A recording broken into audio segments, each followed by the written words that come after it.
Hello प्यारे बच्चों, कैसे आप लोग। तो आज का हमारा टॉपिक है इलेक्ट्रॉनिक कन्फिगरेशन। ठीक है, आज का हमारा टॉपिक है सबसेल वाइज इलेक्ट्रॉनिक कन्फिगरेशन, वो भी ट्रिक से। जी हाँ, ट्रिक से। आज हम लोग ट्रिक से सीखने वाले हैं सबसेल वाइज इलेक्ट्रॉनिक कन्फिगरेशन।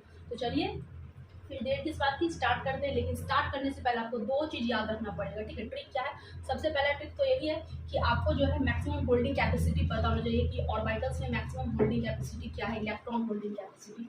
ऐसा कितना, दो, यानी एस जो है मैक्सिमम दो इलेक्ट्रॉन होल्ड करके रख सकते हैं, यानी कि एस में दो ही इलेक्ट्रॉन होता है। टी का कितना होता है, 6, और डी का 10, और एफ में कितना इलेक्ट्रॉन होता है, 14 इलेक्ट्रॉन। क्लियर। अब दूसरा क्या चीज़ है, दूसरा ये है कि आपको सबसेल वाइज, ठीक है, सबसेल वाइज आपको एनर्जी का ऑर्डर पता होना चाहिए। एनर्जी ऑर्डर पता होना चाहिए, एनर्जी ऑर्डर। ठीक है, एनर्जी ऑर्डर पता होना चाहिए सबसेल का। तो सबसे पहले क्या है, इसके लिए आपको एक स्लोगन सिंपली आपको याद रखना पड़ेगा, और आराम से अगर आप उसको याद रखते हैं तो आप एनर्जी का ऑर्डर लिख सकिएगा आराम से। और अगर एनर्जी का ऑर्डर आपको पता रहेगा, ठीक है, अगर लिख लेते हैं सही से, तो आप किसी भी एलिमेंट का इलेक्ट्रॉनिक कन्फिगरेशन बिना गलती किए हुए आराम से लिख सकते हैं। तो आपके लिए जो फाइनली जो मेन ट्रिक है वो क्या है, एनर्जी का ऑर्डर पता होना। ठीक है, एनर्जी का ऑर्डर याद रखना पड़ेगा आपको। ठीक है, तो उसके लिए क्या है, उसके लिए स्लोगन आपको दे रहे हैं, वो आपको पता होना चाहिए। क्या है, 1s, 1s के बाद 2s, फिर 2p, 3s और 3p। यहाँ तक तो सब लोग लिख लेते हैं। ठीक है, यहाँ के बाद असली गलती स्टार्ट करता है, और मैक्सिमम लोग यहाँ के बाद कंफ्यूज हो जाता है कि क्या लिखे, पी लिखे कि डी लिखे, और पी लिखे डी लिखे तो क्या लिखे, आग 4 लिखे 5 लिखे, कौन सा सबसे लो है वो उसमें गलती होता है, वो नहीं पता रहता। ठीक है, तो वहाँ पे गलती नहीं, उसके लिए क्या है स्लोगन याद रखिए। पी के बाद डी नहीं, अगले का एस, तो अगला एस क्या हो जाएगा, 3 पे खत्म हुआ है तो अगला एस क्या हो जाएगा, 4s। फिर पिछले का डी, तो पिछला डी क्या हो जाएगा, चौथा 4s है तो 4 का पीछे क्या है, 3, तो 3d। फिर सेम पी, यानी कि 4, सेम पी 4p। फिर पी के बाद डी नहीं, अगले का एस, अगला एस क्या हो जाएगा, 5s। फिर पिछले का डी, ठीक है, 4d, और फिर सेम पी 5p। फिर पी पे खत्म हुआ, फिर पी के बाद टी नहीं, अगले का एस, अगला एस क्या हो जाएगा, 6s। और जैसे ही 6s आता है तो यहाँ पर 4f का भी एंट्री होता है, तो 6 सबसेल से 4f का एंट्री होता है, तो 4f और फिर पिछले का डी 5d, और फिर सेम पी 6p। फिर पी के बाद डी नहीं, अगले का एस, अगला एस क्या हो जाएगा, 7s। फिर पिछले का डी 6d, और फिर सेम पी 7p। यहाँ पर क्या हो जाएगा, 5 है। ओके, तो ये आप अगर आप याद रखें तो आराम से इलेक्ट्रॉनिक कन्फिगरेशन लिख सकते हैं। क्या है स्लोगन, स्लोगन बस कुछ नहीं, सही है कि पी के बाद डी नहीं, अगले का एस, अगला एस 4 पे खत्म हुआ तो अगला एस क्या आ जाएगा, 5s। पिछले का डी 4d, और फिर सेम पी 5p। इस तरह से आप क्या कर सकते हैं, इससे एनर्जी के ऑर्डर को याद रख सकते हो। और एनर्जी ऑर्डर याद है तो फिर खत्म, फिर आपको ज़्यादा दिमाग लगाने की जरूरत है, आराम से आप इसको बना सकते हैं। क्लियर है। अब इसमें इलेक्ट्रॉन्स को आप फिल कर दीजिए। चलिए आप इसी का इलेक्ट्रॉनिक कन्फिगरेशन अब लिखिए। कैसे लिखेंगे हम लोग, तो यहाँ पर इलेक्ट्रॉनिक कन्फिगरेशन अगर हमें कार्बन का लिखना है, ठीक है, आयरन का लिखना है, और क्रोमियम का इलेक्ट्रॉनिक कन्फिगरेशन लिखना है। लेकिन इलेक्ट्रॉनिक कन्फिगरेशन लिखने से पहले आपको एक चीज़ और बता दें कि यहाँ पर 4s और 3d का जो एनर्जी होता है वो काफ़ी क्या होता है, क्लोज होता है, और 3d का ज़्यादा होता है। और इसी प्रकार यहाँ पर 5s और 4d का जो एनर्जी गैप होता है वो काफ़ी क्लोज होता है, और यहाँ पे 4f और 5d का एनर्जी गैप क्या होता है, क्लोज होता है। अब आपको इसको याद ही रखना पड़ेगा। अब आप सोच रहे होंगे कि मैम आप तो बोले थे बस सबसे वाइज इसको याद रखिए, स्लोगन को हो गया इलेक्ट्रॉनिक कन्फिगरेशन कंप्लीट। ये क्यों बता रहे हैं, ये क्या चीज़, इसका क्या ज़रूरत है, इसका इसलिए हम बता रहे बच्चों, इसका ये ज़रूरत जो है आपको आगे पड़ेगा जब आप एक्सेप्शन बोल के निकलते हैं। तो क्रोमियम का इलेक्ट्रॉनिक कन्फिगरेशन, मोलिब्डेनम, ठीक है, और टंगस्टन के इलेक्ट्रॉनिक कन्फिगरेशन, जो आप बहुत सारा इलेक्ट्रॉनिक कन्फिगरेशन डी ब्लॉक का जब आप एक्सेप्शन बोल के निकलते हो, उसके पीछे जो लॉजिक होता है वो लॉजिक को आप एक्सप्लेन करिएगा यहाँ से एनर्जी गैप से। ठीक है, ओके, तो इसका जरूरत अभी आपको आगे पड़ेगा और समझ में भी आएगा। तो आराम से धैर्य बनाए रखिए, आराम से आ जाइए। ठीक है, तो आपको पता होना चाहिए 4s और 3d का एनर्जी गैप क्या होता है, क्लोज होता है। ठीक है, एनर्जी गैप क्या है, क्लोज, क्लोज एनर्जी गैप। यहाँ पर एनर्जी क्या है, लगभग दोनों का बराबर या क्लोज, बहुत एनर्जी क्या है, क्लोज है। अब चलिए इलेक्ट्रॉनिक कन्फिगरेशन लिखते हैं। कार्बन का 6, 1s2, 2h2, 2p2, ये तो बहुत आसान था। आयरन का 26, 1s2, 2h2, 2p6, 3s2 और 3p6, फिर 4s2 और 3d6। ठीक है, हो गया 26। अब लिखना आपको क्रोमियम। क्रोमियम का कैसे लिखिएगा, क्रोमियम का कितना होता है 24, atomic number 1s2 2s2 2p6 3s2 फिर 3p6 फिर p के बाद डी नहीं, अगले का s, 4s2 और फिर पिछले का डी 3d5। ठीक है, 3d5 सॉरी 3d4, ठीक है 3d4 24 3d4, ये हो गया, ये इलेक्ट्रॉनिक कन्फिगरेशन है। तो इस तरह से आप आराम से इलेक्ट्रॉनिक कन्फिगरेशन लिख सकते हैं, जो कि बहुत ही आसान है, बिल्कुल आराम से आप लिख सकते हैं। बट आपको बता दें कि यहाँ पर कार्बन का सही है, आयरन का भी सही है, लेकिन क्रोमियम का गलत है। क्रोमियम का इलेक्ट्रॉनिक कन्फिगरेशन गलत है। जी हाँ, क्रोमियम का इलेक्ट्रॉनिक कन्फिगरेशन जो आप लिखे हैं वो गलत है। आप सोच रहे हो कैसे गलत है, अभी तो आप ही बताएं कि ऐसे होता है, ऐसे करके सबसे तो एनर्जी ऑर्डर याद रखिए और फटाफट भर दीजिए इलेक्ट्रॉन।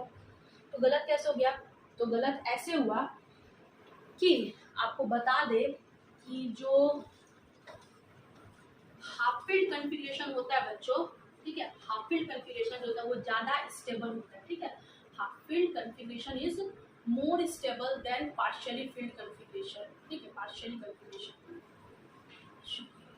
Field configuration. तो जरा यहाँ पर गौर फरमाइए, यहाँ पर डी क्या है, पार्शियली फील्ड है। पार्शियली फील्ड अगर आप इसको हाफ फील्ड कर दीजिएगा तो ज़्यादा स्टेबल कन्फिगरेशन होगा। ठीक है, ज़्यादा स्टेबल कन्फिगरेशन होगा। तो due to the stability region होने के कारण यहाँ पर ये जो कन्फिगरेशन है ये लेस स्टेबल है। तो मोर स्टेबल कन्फिगरेशन क्या होगा, अगर इसमें 5 इलेक्ट्रॉन आ जाए और इसमें क्या रहे, एक इलेक्ट्रॉन रहे। ठीक है, इसमें 5 इलेक्ट्रॉन आ जाए और इसमें क्या रहे, एक इलेक्ट्रॉन रहे, तो ये क्या हो जाएगा, ज़्यादा स्टेबल हो जाएगा। तो क्रोमियम का जो इलेक्ट्रॉनिक कन्फिगरेशन होगा, ठीक है, सही कन्फिगरेशन वो क्या होगा 4s। ठीक है, क्रोमियम का इलेक्ट्रॉनिक कन्फिगरेशन सही क्या होगा 1s2 2s2 2p6 3s2 3p6 और 4s1 और 3d5। This is the right electronic configuration, 4s1 और 3d5। यहाँ पर क्या है, डी जो है वो हाफ फील्ड, और हाफ फील्ड का स्टेबिलिटी क्या होता है, ज़्यादा होता है।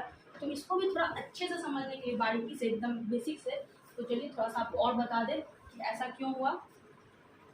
अगर डी में हाफ फील्ड रहे, ठीक है, डी अगर हाफ फील्ड रहे तो यहाँ पर इलेक्ट्रॉन्स का एक्सचेंज बढ़ जाता है। ठीक है, इलेक्ट्रॉन जो है वो ज़्यादा से ज़्यादा डीलोकलाइज करता है। तो इलेक्ट्रॉनिक एक्सचेंज बढ़ने के कारण, इलेक्ट्रॉनिक एक्सचेंज, ठीक है, एक्सचेंज बढ़ने के कारण, ठीक है, एनर्जी रिलीज होगा, एनर्जी घटेगा, सिस्टम का एनर्जी घटेगा। तो एनर्जी जब घटेगा तो स्टेबिलिटी क्या होगा, बढ़ेगा। तो आपको पता होगा एनर्जी का स्टेबिलिटी से क्या है, उल्टा रिलेशन है। जिसका एनर्जी ज़्यादा, ठीक है, जिसका एनर्जी ज़्यादा उसका स्टेबिलिटी कम, और जिसका एनर्जी कम उसका स्टेबिलिटी ज़्यादा। ठीक है, ये तो आपको पता ही होगा कि एनर्जी का स्टेबिलिटी से उल्टा रिलेशन। ये तो बहुत आसान है भाई। अब कोई चीज़ बहुत ज़्यादा क्या है, बहुत ज़्यादा एनर्जेटिक है तो उसका स्टेबिलिटी क्या होगा, बहुत कम होगा। जैसे मान लेते कोई सेलिब्रिटी है, ठीक है, उसके पास बहुत पैसा, एनर्जी को पैसा से डिनोट करते हैं, तो क्या वो जाके ठेला पे जाके क्या चाट खा सकेगा या गुपचुप खा सकेगा, जाके नहीं खा सकेगा। क्यों, क्योंकि उसको कोई भी क्या कर सकता है, शूट कर सकता है या कुछ भी हो सकता है मिस हैपनिंग। तो उसके लिए क्या चाहिए, उसको बॉडीगार्ड चाहिए। तो अगर हम लोग की अगर हम लोग अपनी बात करें तो हम लोग आराम से कहीं पर भी जाके जो है घूम सकते हैं। ठीक है, घूम सकते हैं और कहीं पर भी जो है वो जा सकते हैं, कोई बॉडीगार्ड की जरूरत नहीं। कभी कोई सुने कि भिखारी को बॉडीगार्ड की जरूरत रहता है, आराम से कहीं बैठे भीख मांग सकता है। ठीक है, भीख मांगता है, क्यों, पैसा नहीं उसके पास, पैसा नहीं है तो एनर्जी नहीं है, तो एनर्जी नहीं है तो स्टेबिलिटी ज़्यादा है वहाँ पर। ठीक है ना, तो यहाँ पर क्या है कि अगर एनर्जी जो है वो बढ़ेगा तो स्टेबिलिटी क्या हो जाएगा, घटेगा।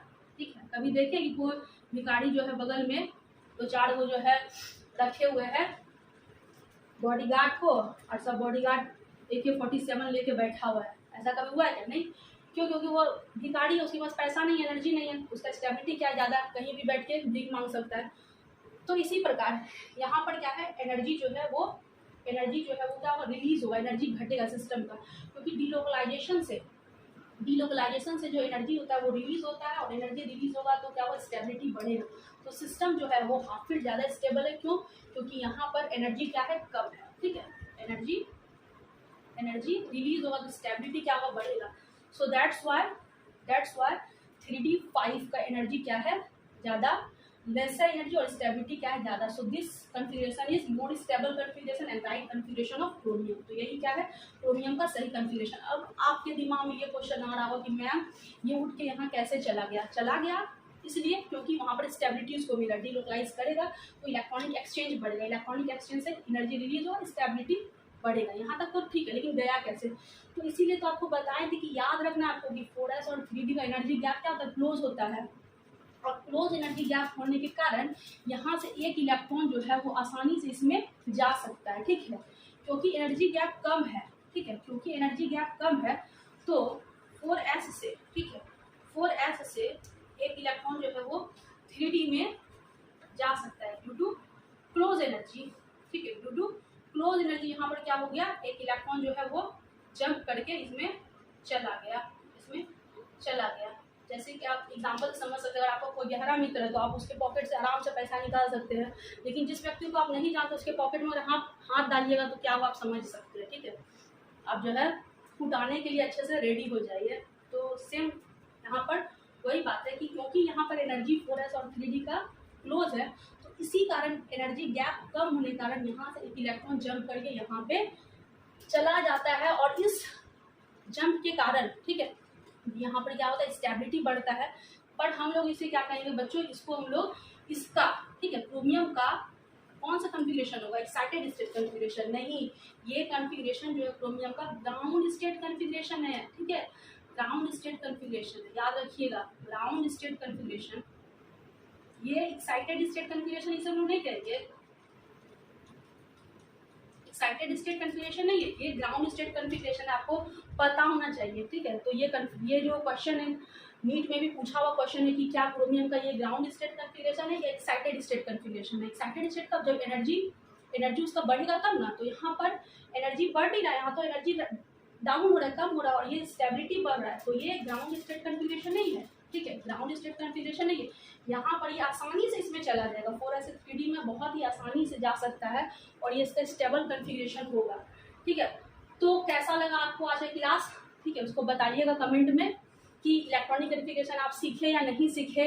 और यहाँ पर जो एक्सेप्शंस जिसको आप बोलते थे, आपको बता दें, साइंस में कोई एक्सेप्शन नहीं होता, लॉजिक होता है। आपको इसके पीछे का लॉजिक 4s और 3d वाला जो कहानी बताएं, क्या वो कहानी आपको अच्छा लगा, मज़ा आया? और अगर अच्छा लगा हो तो प्लीज़ आप जो है चैनल को सब्सक्राइब करें, ठीक है, लाइक करें और शेयर करें। ठीक है, तो चलिए आज के लिए इतना ही, थैंक यू।